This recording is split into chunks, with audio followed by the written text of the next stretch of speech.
Hello, everyone. Welcome back to the Creative Tavern. My name is Christopher Lee. I'm a concept artist in the theme park industry for about 10 years now, working with companies such as Walt Disney Imagineering as well as Universal Studio Creative. And I'm here today with my good friend and buddy, Michael Welker. Say hello, Michael. Hello, everybody. My name is Michael O. Welker. I'm a creative technologist and writer, and I met Chris in the theme park industry, which is where we got to work together. We were colleagues and became good friends.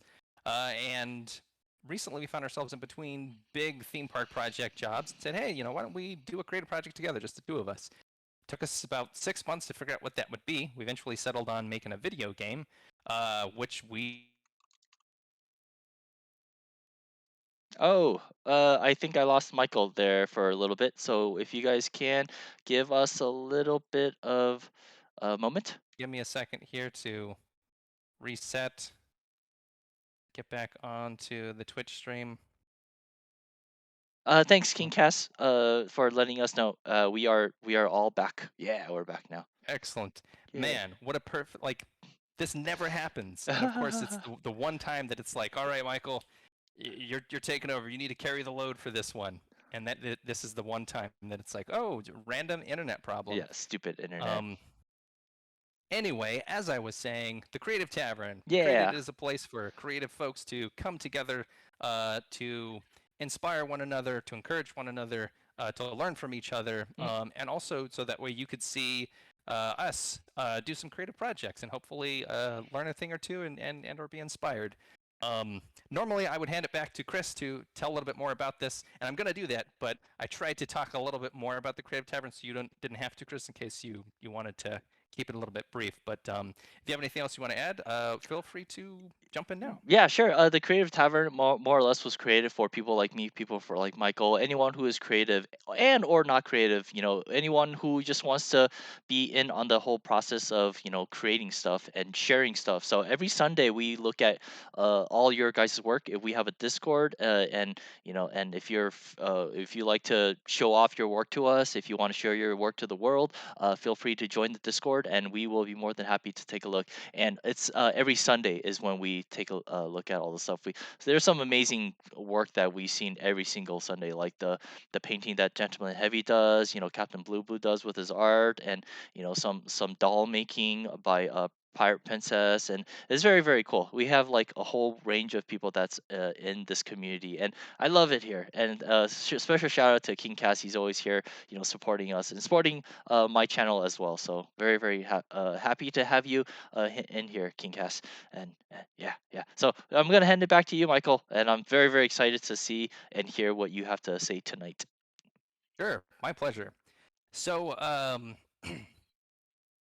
the way the Creative Tavern normally runs, if we're in the middle of a project, at least with the Rail Shooter project, we stream every Wednesday and Sunday, and on Wednesdays it would be the day that I would provide an update. So whatever my contributions to the project would be, I would say, "Hey, here's my update. Here's the things that I did the past week, and here's what I'm gonna do between now and the next time we meet." And the same thing on Sunday, but instead of me presenting, it would be Chris. Chris would give his update. Mm. Since we finished that project, we decided that we were gonna not immediately jump into the next project, which is something we would actually encourage and advise to anybody doing creative work or any sort of big project. Um, Give yourself some time to rest and recover, refresh and recharge those batteries, Hmm. because the human, that's just something that humans need. You can't just run you know, at 10 constantly. You have to take some breaks and let your, I mean, there's a whole bunch of neuroscience we could get into about the central nervous system, all that stuff, but I'll save that for another time. The point is, take a break, Yeah, do something fun. yeah. And so that's what we've been doing for the past couple shows. We've been going through and doing a tier ranking for the Marvel movies. We're Mm. not going to do that today. That will continue soon. But Chris is feeling a little bit under the weather tonight, so and in order to not make him have to talk a whole bunch and cough, um, we're gonna do something a little bit different. I'm gonna take some time and talk about an aspect of creativity that I think would be interesting to our community. Um, and anybody who's been watching the show for a while knows that I've been quietly working away on a creativity book. Mm. And this is going to be a book this is going to be a nonfiction book that's hopefully going to provide some of my own insight about the creative process, how I've come to understand it, the things that I've learned over the years, both individually, working on creative teams, building creative skills, all that sort of stuff. It's not done yet. I think I still have quite a bit of work to do on it. But I already have a lot of content. There's a bunch of stuff in there that I'm really excited to get out and share with Yeah. people. Nice. And so for tonight's stream, I decided to just kind of cherry pick one of those topics out of there and maybe do a little dry run test for you guys. Get a little sneak peek at some of the content in that book. And it gives me an opportunity to sort of test drive one of these ideas in a live fire environment. And so yeah, hopefully that will be interesting. Yeah. And I've got a little Very bit exciting. of yeah, thanks, Chris. I have a little bit of a presentation, not a whole lot, just a couple of like visual aids. We'll start with that. If I still have more to say after I'm done with that, then I'm going to kind of just keep ranting. But and then potentially, like at the end of that, maybe we'll do a little bit of a Q&A. But if at any point along the way, Chris and/or anybody who's watching in chat, if you have a comment or a question or anything like that, feel free to just jump right in, and we'll talk about it, and we'll just kind of roll with the punches. Sounds good. Awesome. Alrighty, so I made a little presentation, as I love to do, and Chris knows. Yeah. Almost Every single time we every single get time together, it's like, yeah, every single time Michael's like, "Oh, I'm gonna show you a little bit of notes," it ends up to be like a professional portfolio presentation for like the executives and whatnot. So I I can't not do it. I have to organize my thoughts in like presentation format usually to like really understand what I'm trying to say or to like really understand what it is that I'm thinking. I either have to make it concrete in text form, so like in the form of a chapter or a book or whatever, yeah, or a nice visual presentation. And the visual presentations are usually a lot faster and easier to get down than the writing is. Interestingly, yeah, it's very the visuals help a lot. yeah, they help me a lot too. Yeah. And I like visuals. So what we're talking about today is one of many, many different things that we could have been talking about under the broader umbrella of creativity. And one of the things that I thought was like really interesting when I started thinking about it was this dichotomy between process and product. I think as a younger creative person, I had those things completely jumbled up and I didn't really understand the difference between the two. And as I've gotten older and a little bit more creatively mature, I feel like there's a pretty distinct difference between the two, and I don't necessarily think one is like better than the other or anything like that. I think it's just important to be able to separate those two and to understand which one you're dealing with, and it can kind of help reduce some stress and frustration that you might be feeling in the creative process when you're really focused on one of them, Right. when you should actually be focused on the other one. Mm-hmm. And in this presentation, I've got 3 images here, things that maybe are potentially seemingly unrelated, but I promise I will link them together. We have Porco Rosso, which is a Japanese animated film from Studio Ghibli, one of my favorites. Really great movie about this anthropomorphic pig who's like one of the best pilots in the area. And yeah, it's this really charming story about this pig who's a pilot in this kind of fantastical world with other flying pirates and things like that. Also, we're going to talk about pumpkins. I didn't have to be pumpkins, but I think pumpkins is fitting since we are coming up on Halloween weekend, so that seemed fitting. And then the final thing we're going to touch on is celluloid film and how that relates to these other two. So the first one, Porco Rosso. Porco Rosso started originally. I think Hayao Miyazaki got when this is a picture here of Hayao Miyazaki-san, one of the creative masterminds over at Studio Ghibli, um, and the director, the animation director, responsible for some of my absolute favorite movies of all time. Like not just animated movies, but like out of all movies. For a really long time, Princess Mononoke was my absolute favorite movie Yeah. of anything, and it may still be. Kind of hard to like pick one these days. There's kind of like a blur of like, oh yeah, all of these things kind of go into my S tier of movies, right? Um, but that movie really affected me in a profound way, and ever since I saw that, I've been a huge Ghibli fan. Mm. Um, and Hayao Miyazaki in particular is a really interesting person to study and look at through a creative lens to like really understand what, because he, I feel, is a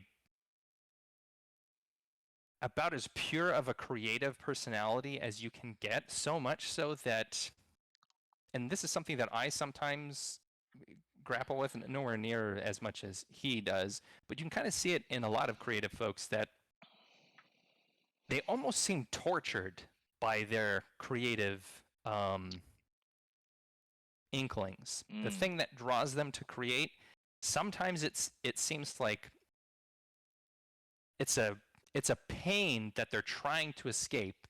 That when you see like, especially like, there's this really interesting documentary. There's actually several documentaries about Studio Ghibli, and I've seen a couple of them. Uh, but what's really fascinating, especially if you've seen the Studio Ghibli movies, they are very whimsical. They are very lighthearted. Yeah. Most of them. There's a couple that aren't. Like Grave of the Fireflies is pretty depressing. Yeah. Because this content, the source material for that story is pretty tough. But most Studio Ghibli movies are very much in they're sort of like the Disney of Japan, right? They're Mhm, mhm. very fantastical and inspiring and uplifting and hopeful, um, not super serious.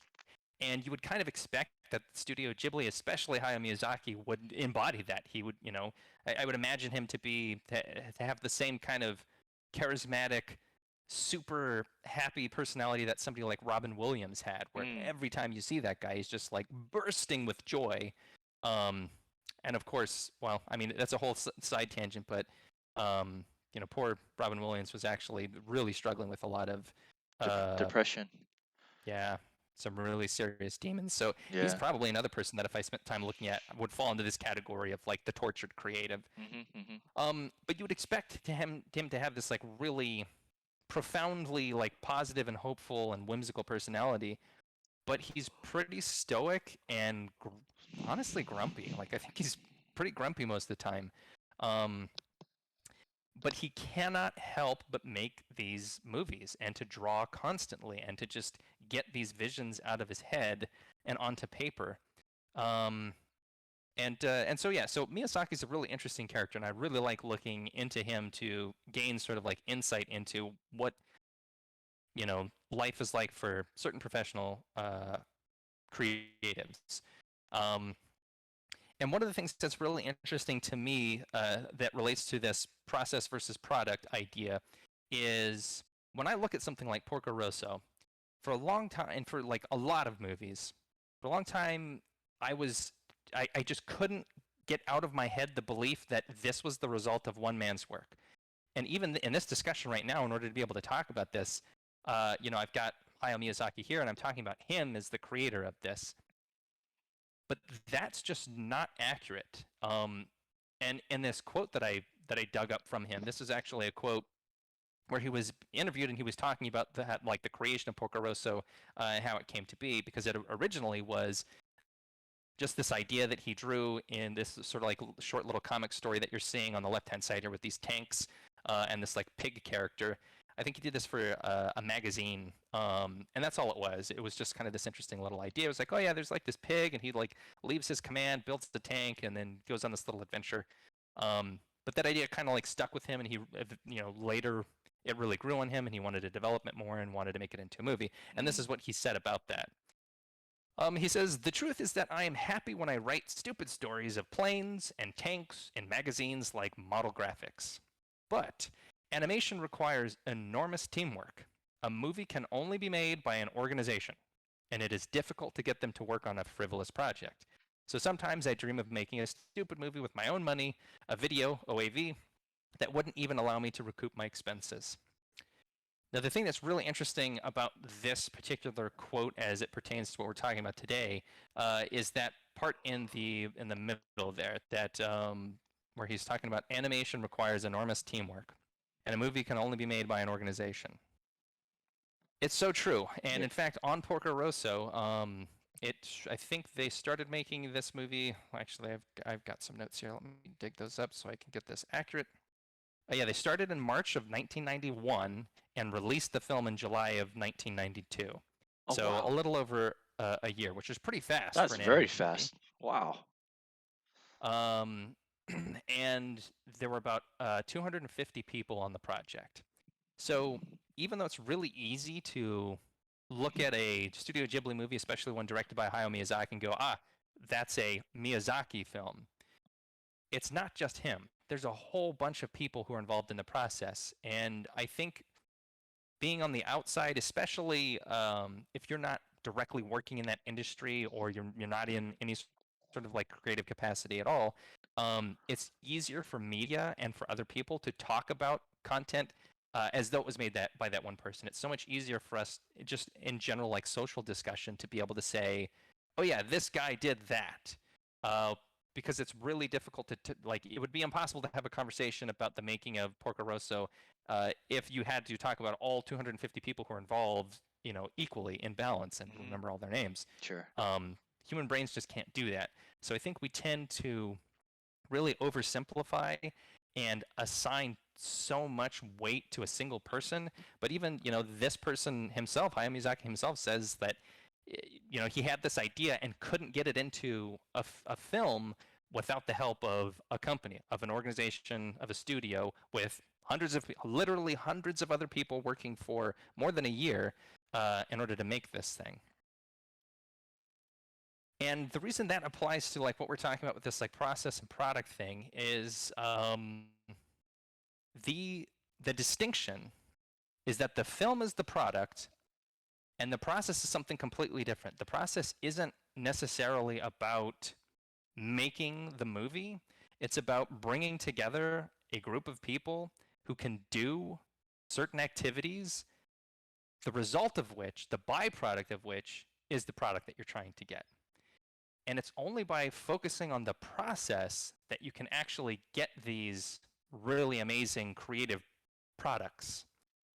But if you just focus on the product and you don't focus on the process at all, you can really get tripped up. And now sometimes, it's important to focus on the product in order to like finish a thing or to be able to do something.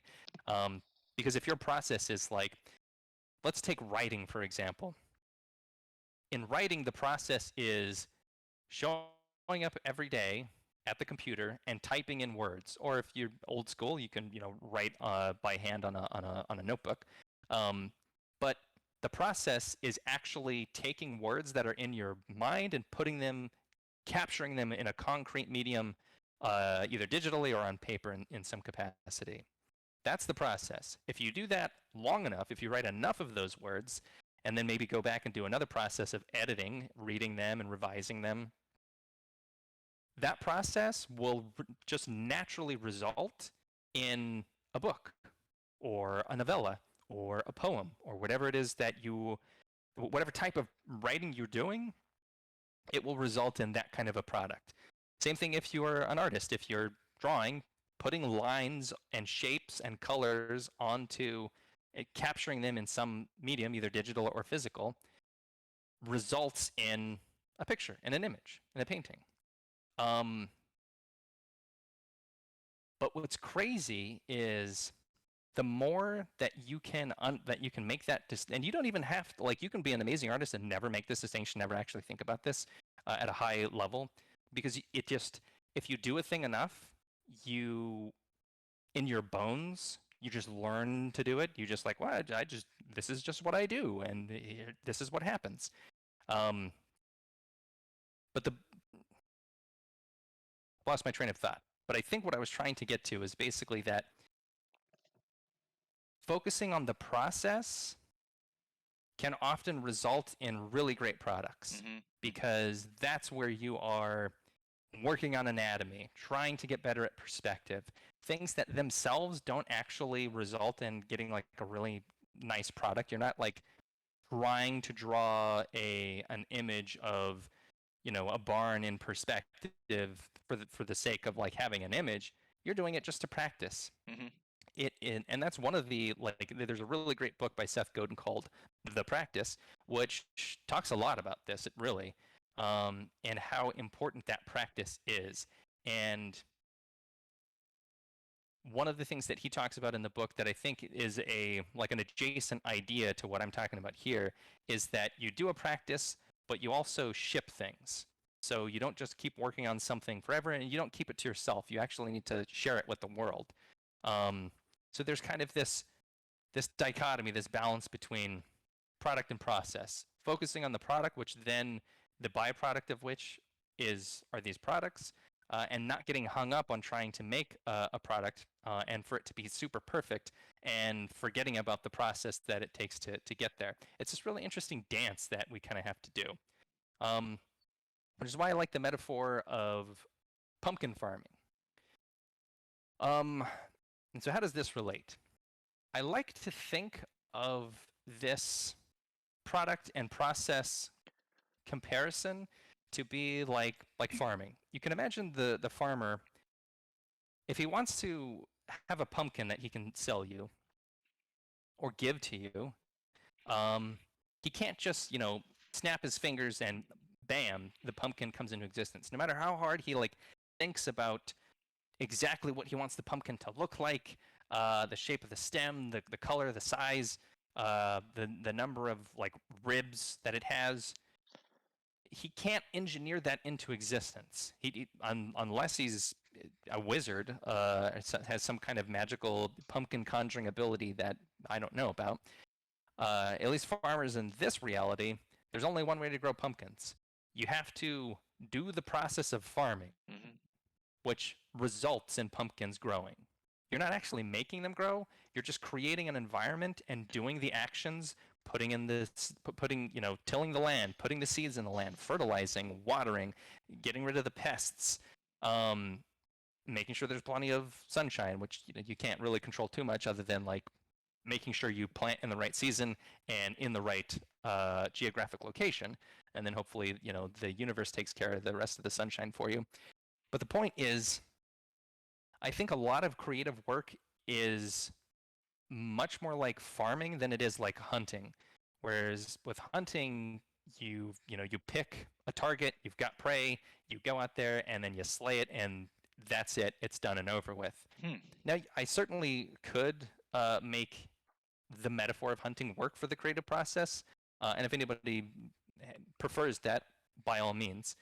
But in this particular look at process versus product, the difference there is that with hunting, you're really focused on the product, and the product is something that's already out there. You just need to go and capture it or get it or attain it. I think that's a lot more like being like an agent or a studio executive who's out there looking for talent, who can find the person who can create a thing, or who's already made something that nobody else has noticed, and then you can go and take that and be like, oh my gosh, this is a brilliant screenplay that nobody has. I'm going to turn it into a movie. You're finding that diamond in the rough. But I'm not talking to the studio executives or the agents here. I'm talking to the creative folks. In order to create that screenplay, you have to be the farmer. You have to be willing to show up constantly and do the hard labor day after day after day. Another reason why I like farming is because it takes a long time. It takes a whole year to get one season's worth of harvest. You don't have pumpkins year round. Like, pumpkins come in autumn, and that's it. And in order to make sure that they're all ready to go for Halloween, a year before that you have to be preparing, and then the entire year you have to be servicing the pumpkin patch to make sure that those that all of this work results in this wonderful autumnal fruit that is great for turning into pies and turning into jack-o'-lanterns. But you can't make those into, like, you can't just create those. All you can do is be the farmer, and then they'll grow on their own. And I think like doing creative work is a lot like that. And it's one of the things, like, if I could go back to an earlier version of myself and try to hopefully help them, hopefully help younger Michael not beat himself up so much, this is one of the things that I would tell him. Don't get so upset and frustrated about the products that are resulting, or be so focused on the product, because as long as you continue doing the process, it's going to happen. Like, it's going to naturally occur. Mm. It's very similar to like another metaphor for you, which I'm actually borrowing from Dr. K. Shout out to Healthy Gamer GG if anybody is a fan. Love Dr. K. But one of the things that he talks about that really stuck with me is this idea of sleep. One of the things he liked to do is he asks the little kids, like, how do I sleep? Like, I don't know how to do that. Tell me how to sleep. And they'll tell him, oh, well, you got to lay down. And so he'll lay down, like, okay, am I asleep? And then, of course, they laugh and go, no, you got to close your eyes. Like, okay. So he closes his eyes. Am I asleep now? No, you're still not asleep. And then the kids get like a blanket and a pillow, and they do all the things that we do to go to sleep. And the point is, you can do all that stuff, but sleep doesn't, you can't make yourself sleep. Sleep just happens. It's something that results from creating an environment in which you allow it to come into being. That's And I interesting. think a lot of I think a lot of creative products are like that.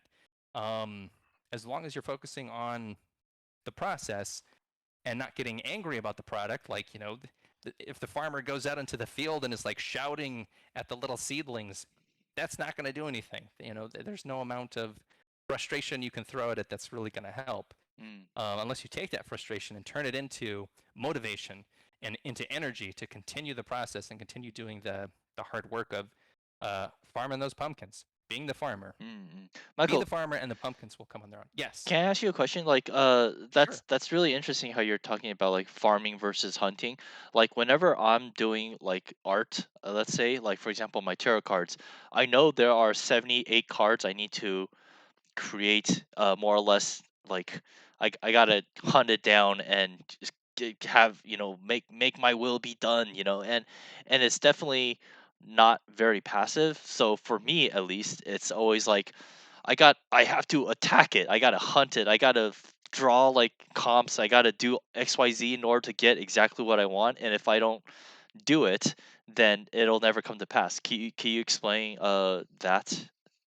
I mean, Sure. is that like a difference between the whole sleeping, letting the process be a little bit passive? Maybe I'm not understanding it correctly, but for me, like when I design stuff, creativity wise, I always feel like I have to attack the canvas, that I have to subjugate the image to my will, and it's tough.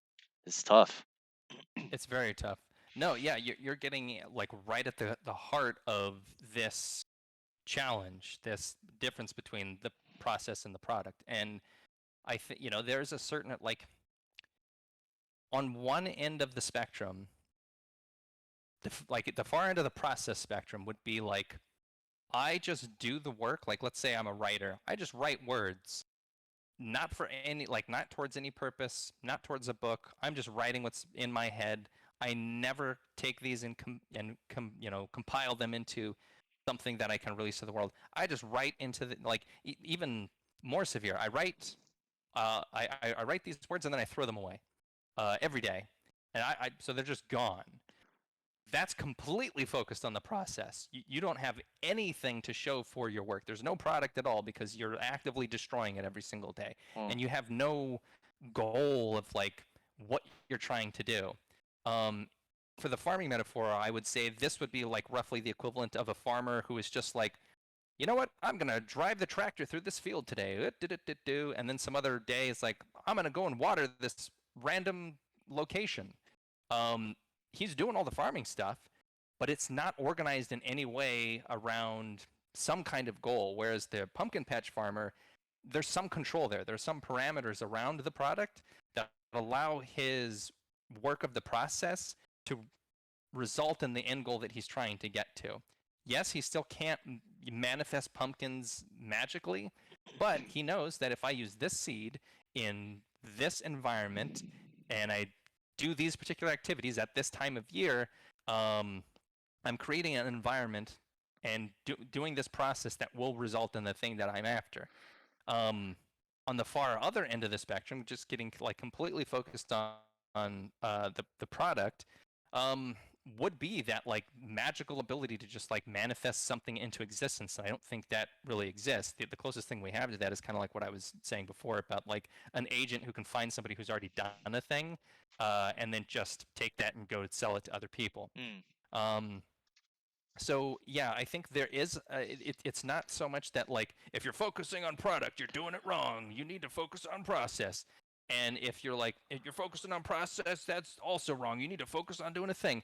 There's some like push and pull and balance between the two Uh-huh. that I can't say like there it is right there, because I think it's different based on a project, it's different based on the person, it's Sure. different based on your experience level, what you're trying to do. Sure. But I think there is a certain amount of like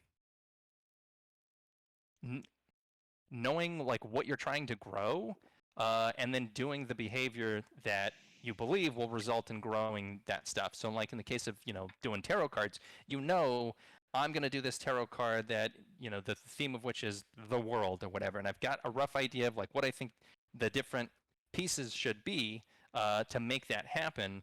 And then you go through the process of like trying to create that. In the case of, uh, you've learned through the process of working with Midjourney, you know how to be a good Midjourney farmer. You know how to like type in the prompts. Well, you shake your head, but you're a lot better at it than I am. Like you Uh, get really amazing art that I can't get from these AI it's a things. roll of the dice. Roll of the dice. Yeah, it's you But you're never. getting better at rolling those dice, Yeah, yeah. You never know what you're gonna get. So I think. yeah. Yeah, but good question, and I'll just say as like a disclaimer, I don't have all the answers. This is and I love feedback like this because it helps me, uh, you know, it helps me challenge my model, my creative my understanding of creativity. Mm. And if there are things that that we can find chinks in, then I can go back and fix it and correct it. Because I definitely don't want to be the person who's like, I've got it all figured out. Everybody just listen to me. That's not me. I'm not the guru. I'm just the frustrated creative person who is like, man, what the hell is going on with this thing? Let me try to understand this. Oh, okay, cool. This is helping me. Maybe it'll help other people. But I definitely want to, make it as widely applicable to folks as possible. So if we do feel like, hey, I don't think that's quite resonating with me, I want to hear that, for sure. So good feedback, Chris. Yeah, yeah, yeah.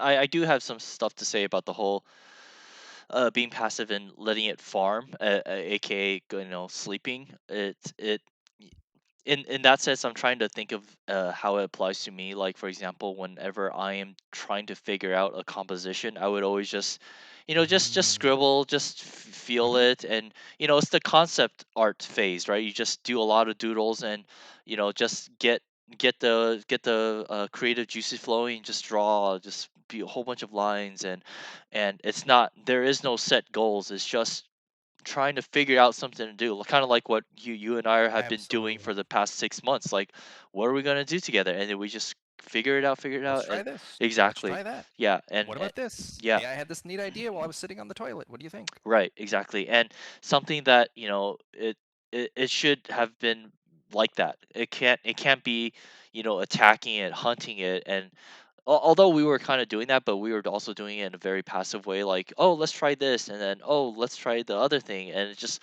let it flow, let it flow, let our Yep. creativity flow. And sometimes we get a better idea, shiny syndrome, and new shiny object syndrome is like, oh, what if we did this instead, and then it's just let the creative process go. And I think that's in my mind, when you say the whole pumpkin farming and sleeping, for me at least, it's just letting your subconscious draw shapes and whatnot until you actually find something that looks concrete. And then when you do see it, then you attack the shit out of it and be like, all right, so Exactly. this is the perspective, this is the vehicle, this is the character.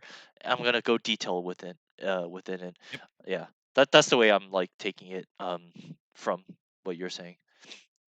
Yeah, and in fact, that there's a whole other, probably not just a chapter, but like a section of the book that's about exactly what you're talking about there, because I think that is tapping into the core of the creative process, which is to take some chaos, which is like different things that you've collected or ideas that you have, and smash them together in different ways and see what different things, like different combinations, look like. And then in the process of doing that, you'll find, and you have to kind of do it somewhat haphazardly and randomly, really, Yeah. because you don't know before you know. But once you smash two things together and it's actually really cool, you go, "Oh, that's pretty neat. Let's throw that other stuff away that didn't work, and now let's just focus on this and see like what this thing can be." Um, Another really interesting, to just stick on the farming metaphor for a second. Um, Another interesting thing that I didn't know for a long time, but I thought was really fascinating, is how when you go to the grocery store and you want to get like an apple, there's like all these different species of apple. You've got like Red Delicious and Gala and Golden Delicious. Golden Delicious is the best one, by the way. That's best apple. And Honey Fuji and all crisp. these. Honey crisp. That's the best. Honeycrisp is pretty good too. They Yeah. got a nice, firm outer layer and real crunchy. Yeah. Um, and Red Delicious is the worst. It's yeah, Yeah. Red Delicious is red disgusting. Um, no offense to anybody out there who likes Red Delicious, but I don't know how. Anyway, what's really interesting is if you were to take any one of those apples, so let's say you've got a Gala apple, and you chop it up and you take out the seeds and you plant those seeds, and they grow into fruit-bearing apple trees. None of those trees will produce Gala apples. Hmm. They'll all produce random apples, because the way apple trees grow is each seed inside of an apple is just a random genetic material. Really? Yep.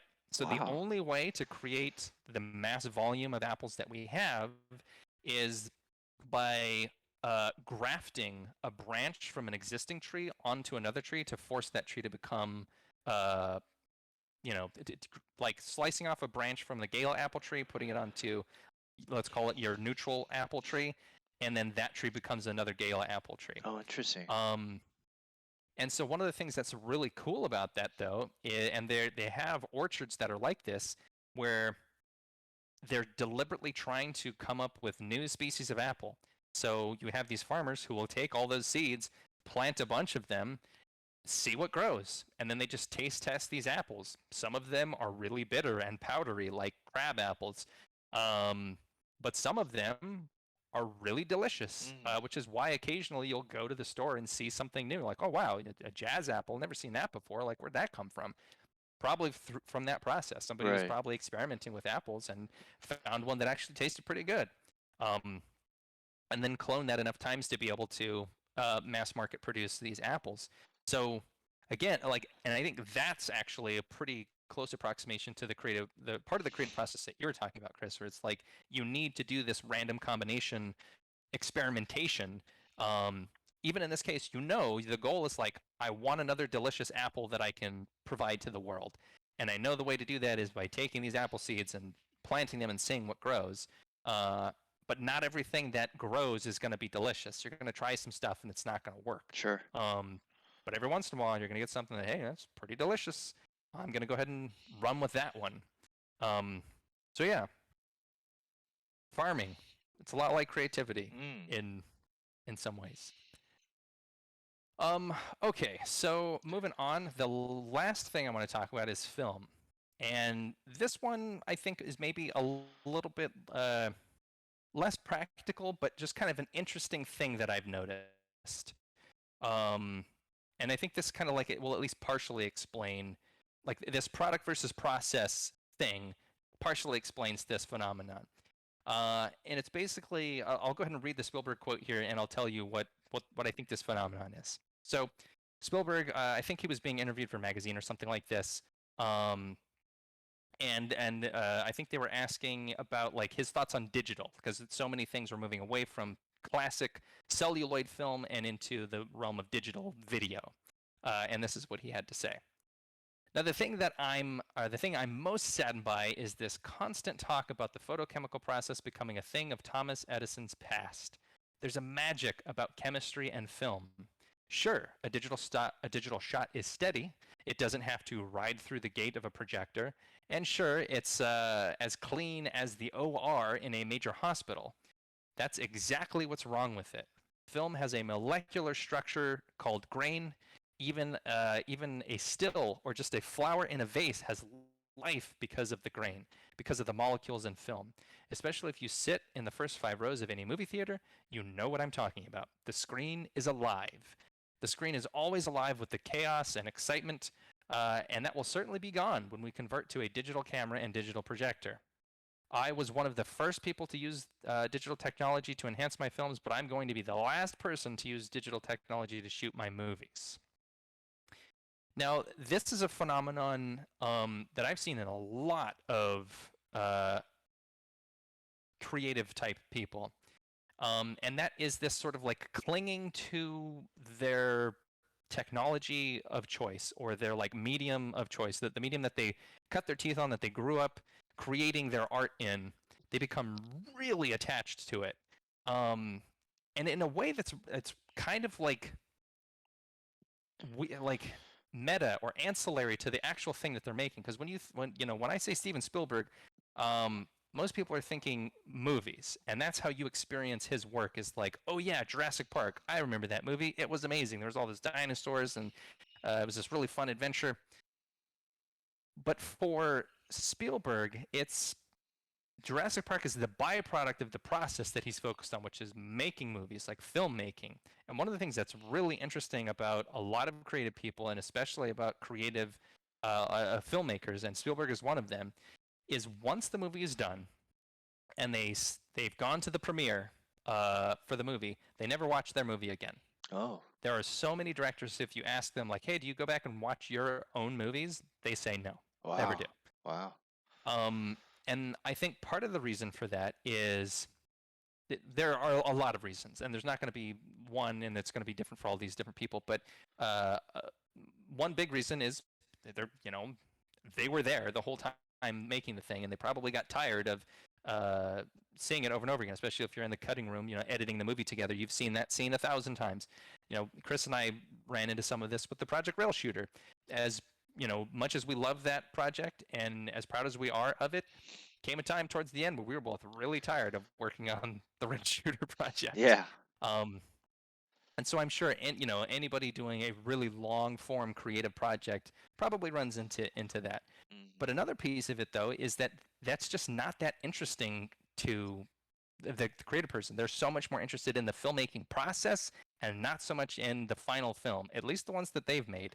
Because they do consume and appreciate other artists' works in the medium. Spielberg, for example, again, he watches Lawrence of Arabia every year. It's his favorite movie. And he especially likes to watch it getting ready to go into making his own movie, but not his own.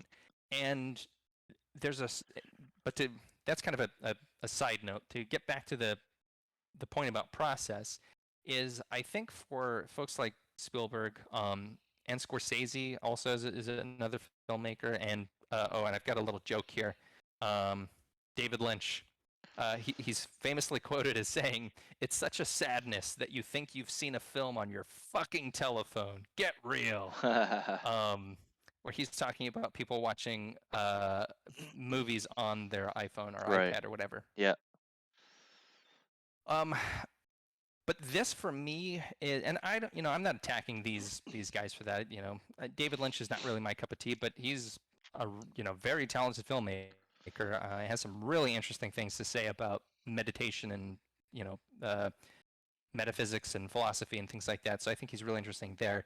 Don't really like his movies. And Spielberg, as I've mentioned on the show many times before, is one of my heroes. So I'm not knocking them, but I do think it's very interesting that they get so obsessed about, it's not a movie, you're not experiencing it unless you see it on celluloid film, unless it was shot on celluloid film. You're watching it in a theater, and you're watching it in a theater that's projecting it like with actual 35 millimeter celluloid film projected onto the screen, and probably there are probably a bunch of other very nuanced, specific aspects of the experience, maybe the type of popcorn or the sound system. I don't know. Um, but this kind of obsession with these things as being absolutely essential to the experience, I think, is partially a byproduct of their commitment to the process. They're just so laser focused on this is the way that I make movies. Like, of course it's on celluloid film.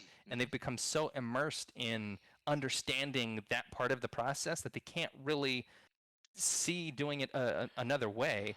And that's what creates this disconnect between what they're actually making and what they're actually doing.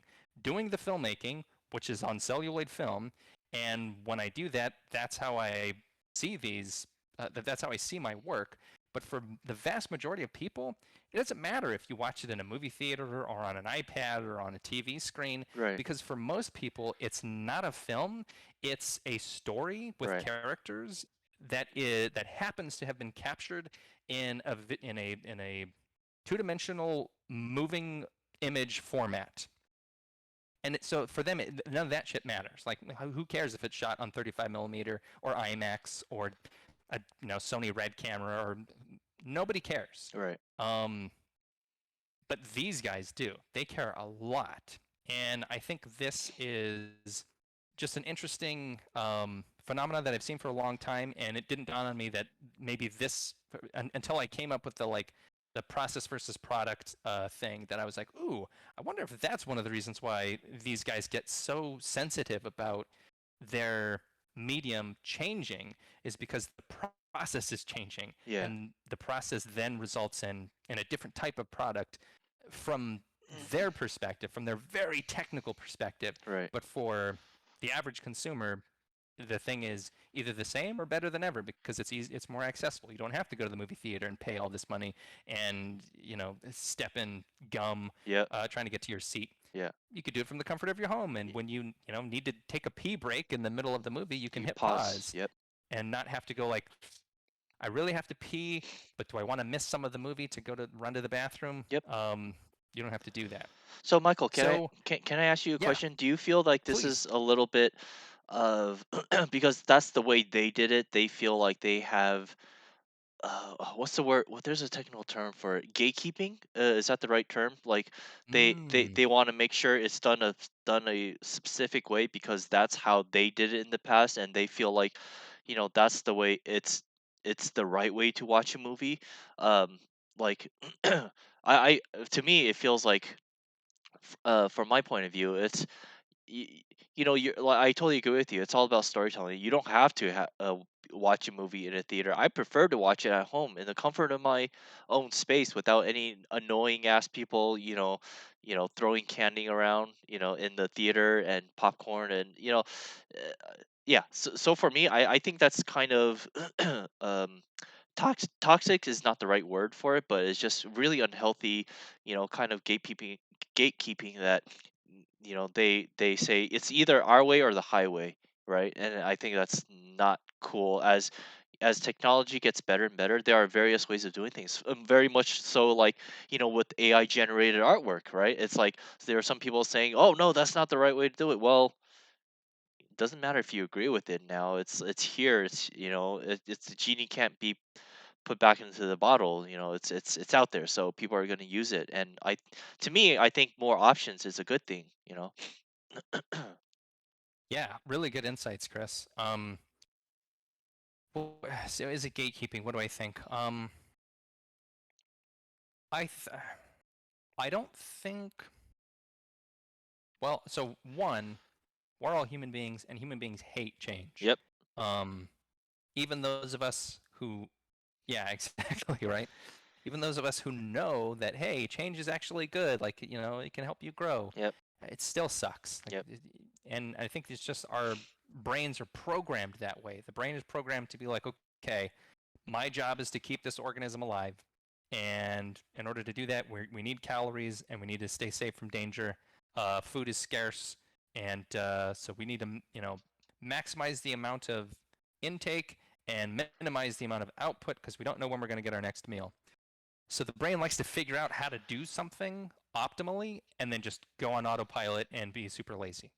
And change is the total opposite of that. Change is like, hey, we already have this thing that's working, but we're going to go ahead and throw that away and go into the scary unknown and try to still meet those basic needs by doing something completely different. Yeah. And that's also part of the reason why creativity is pretty hard for a lot of people, even creative people, because it doesn't feel good to try new things and have Yeah. them blow up in your face Yeah. or have it not work.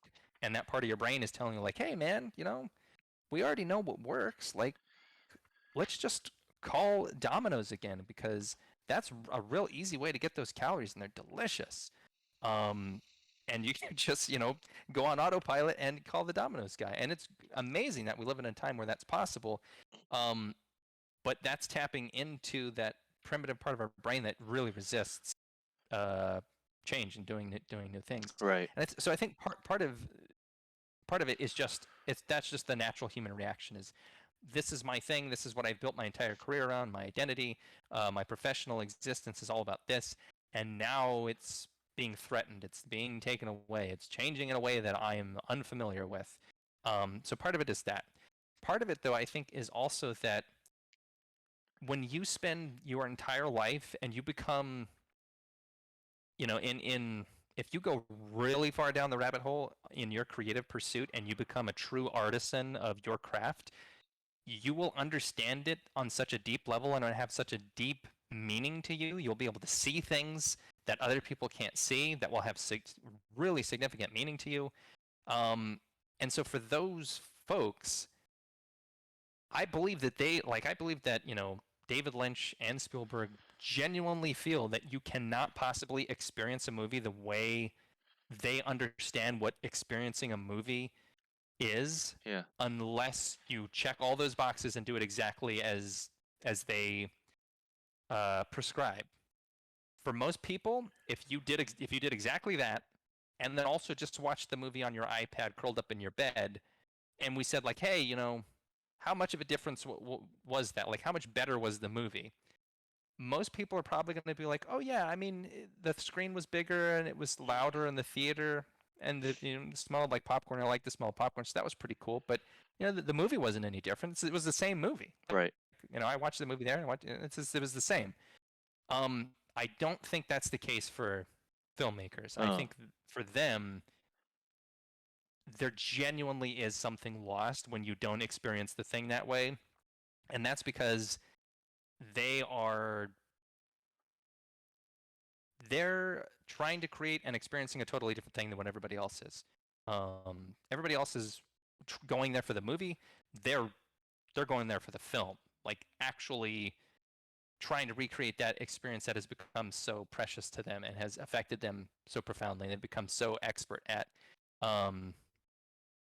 And this is why I think it applies to this process versus product thing. That is them going so far down the rabbit hole of process that the rest of us are just gone. Like we don't even know what the hell you're talking about anymore. Right. Because yeah, for most people it's like, oh hey, this pumpkin is great. Like it was perfect for a jack-o'-lantern. But maybe the farmer who has so much experience and has done so many things with crafting pumpkins, he's just super disappointed that like, yeah, I grew that pumpkin with this artificial fertilizer. Like in order to get a real pumpkin, with a richer, hue, like a 0.5% better orange color, you got to use, this natural fertilizer, but it's real expensive, so I couldn't afford to do it this time.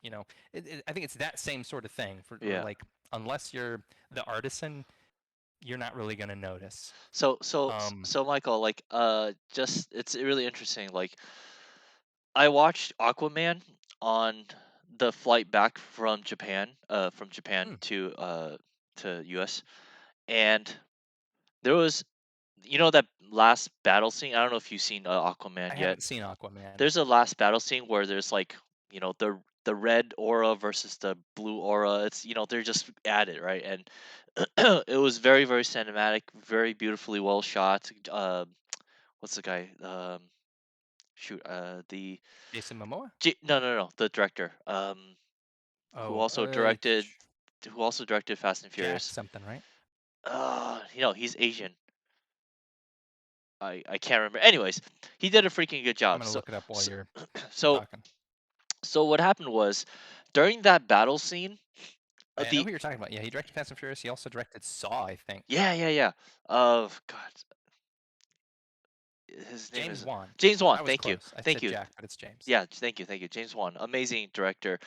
Um, yeah, the last battle scene, right? I watched it on that little tiny, airplane screen right in front of you, But at that time, during the huge battle, there was like insane turbulence. Like I thought we were gonna fucking die, right?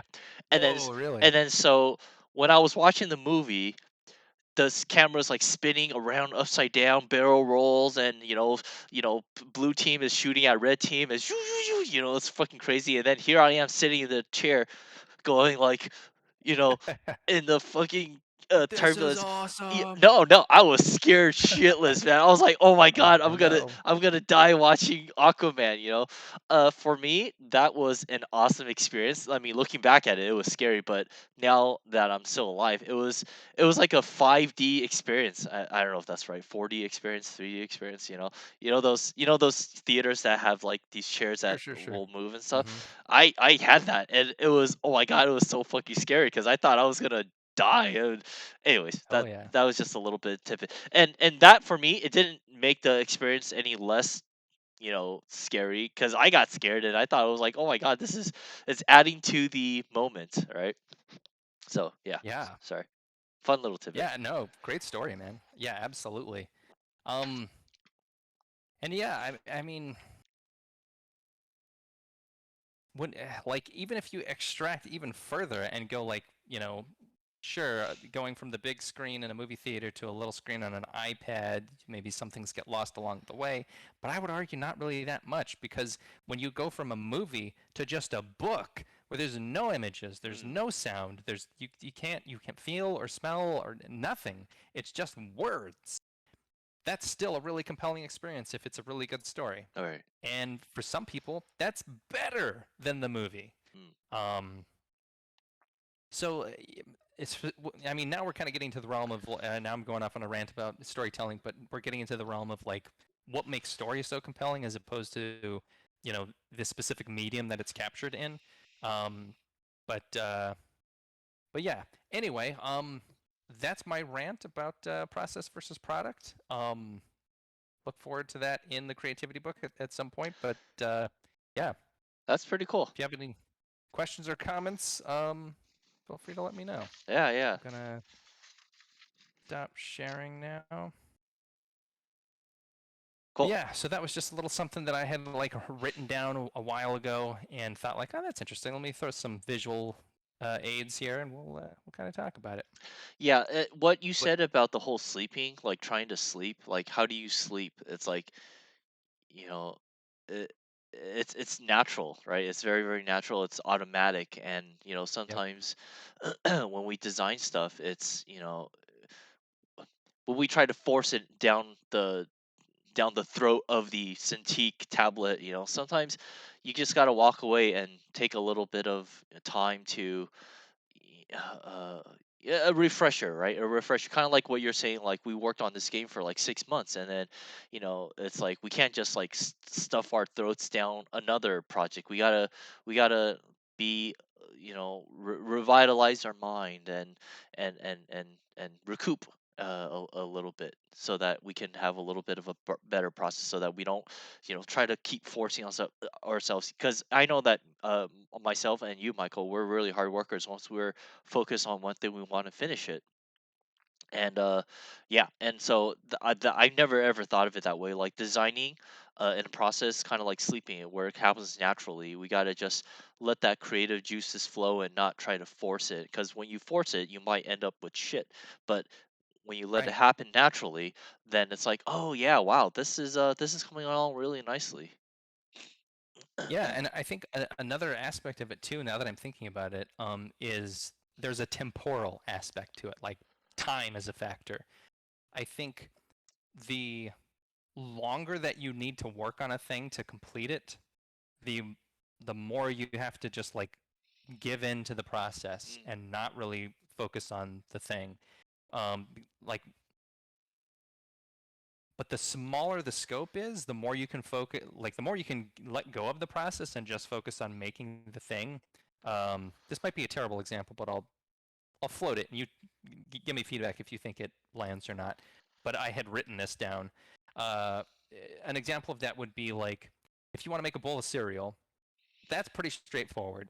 You know what you need to do that, and so you can actually basically manifest cereal as long as you've got a box of cereal in the fridge and some milk and a clean bowl and a spoon. Put those things together, ta-da! You've got cereal, and that takes 5 minutes maybe. mm, Compare that to opening a five-star Michelin restaurant. That's not something that you can do very quickly. There's a long process that goes into creating that. If you want to be the head chef and open your own five-star restaurant, you have to spend years cooking and developing your cooking craft and developing the social network of like other chefs and cooks that you want to, and restaurant um, restaurateurs that you want to bring into the operation, and financing and all this other stuff, and then you have to create the menu, and that's probably going to take months. Like there's so many things that go into creating the thing, and I think the bigger the thing, the bigger the project, the further away it is, the longer the time span, the more you kind of have to just like go with the flow. Like all I can do, because this thing is so huge, I can't possibly envision exactly what it's supposed to be in my head and then just like make that happen the way you can with the bowl of cereal, mhm, because the pieces are available to you and you have so much control and it's so fast. This is a thing where you have to trust the process. Same thing with like writing a novel. You can't just sit down and write a novel in like half an hour, and have it come out and be like, oh man, the next Da Vinci Code, that thing's a real winner. mm, It might not even be possible to write 75,000 words in 30 minutes. I mean, you'd really have to be a super fast typist just to write gibberish. Like, even if it was a piece of crap novel, writing that fast in that amount of time, you really can't do it.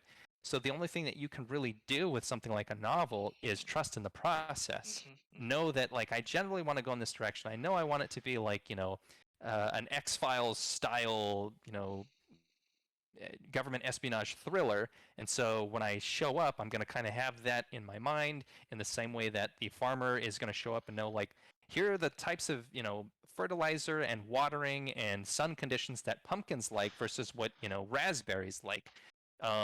You can approach your process in that way and hope that you can cultivate the thing that you're trying to make. mm. But the longer that time span, like in the case of the rail shooter for us, um, that thing took so long, and what we ended up with like I could not possibly have envisioned exactly what we got way back when we started. Sure. It was just too long. There was just Mhm, too much mhm, stuff that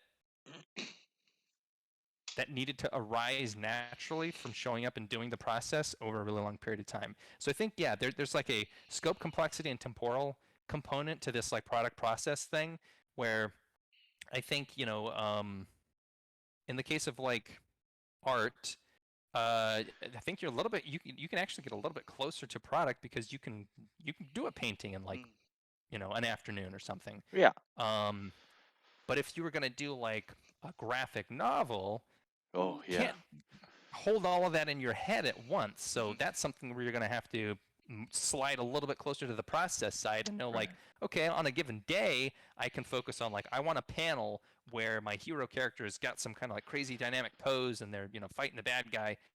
But over time, that like the full product the of the full graphic novel, that's going to take form and shape, and that's closer to the like manifesting sleep by doing the things to allow it to happen, Hmm.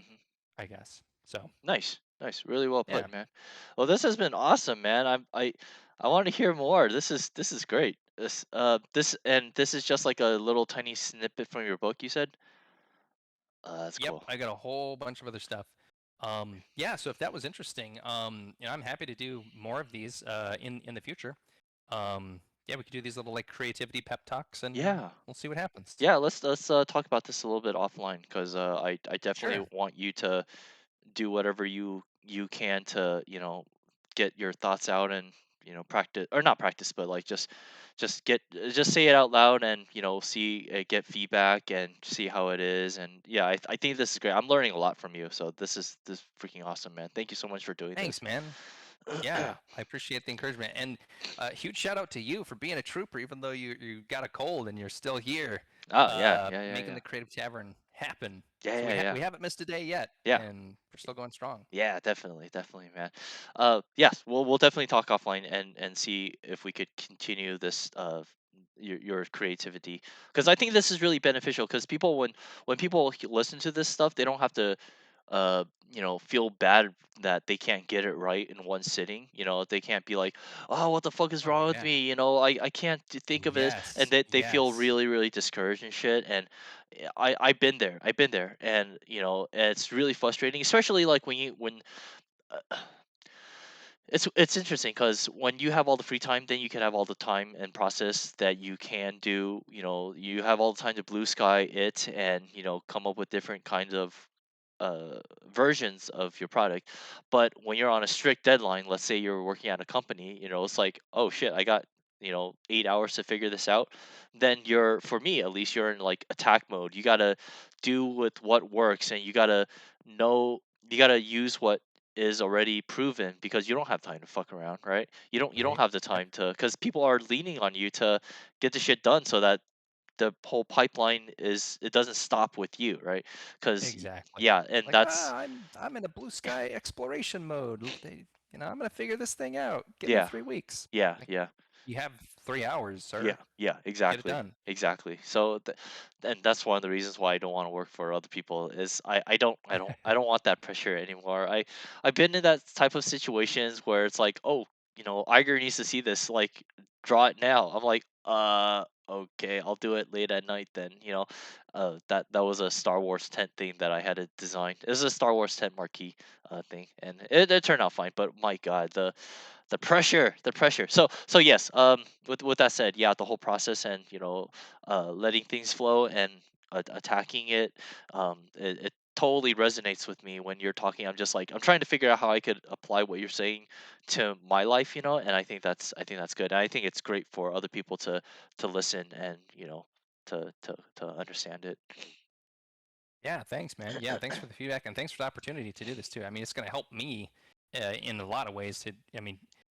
Organizing my thoughts enough to be able to give like a little presentation, and then also it's cool that we have this recorded. So when I'm writing this chapter in the book, I can Yeah, go yeah, yeah, on stream. I said something really interesting. Let me go back and see what that was, yeah, yeah, or I yeah. can listen to this again and be like, "That's not as interesting as I thought it was. I'm gonna cut that out of the book." Mm.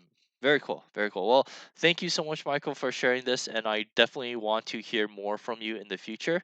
But for now, I think we're good for tonight, and I am going to take lots of Nyquil and drink lots of Yes, please. vodka and take a hot shower and just pass the frack out because Mm. my body is like on fire right now. Every single little movement that I'm Oh, making is like super super achy. It's one of those type of fever.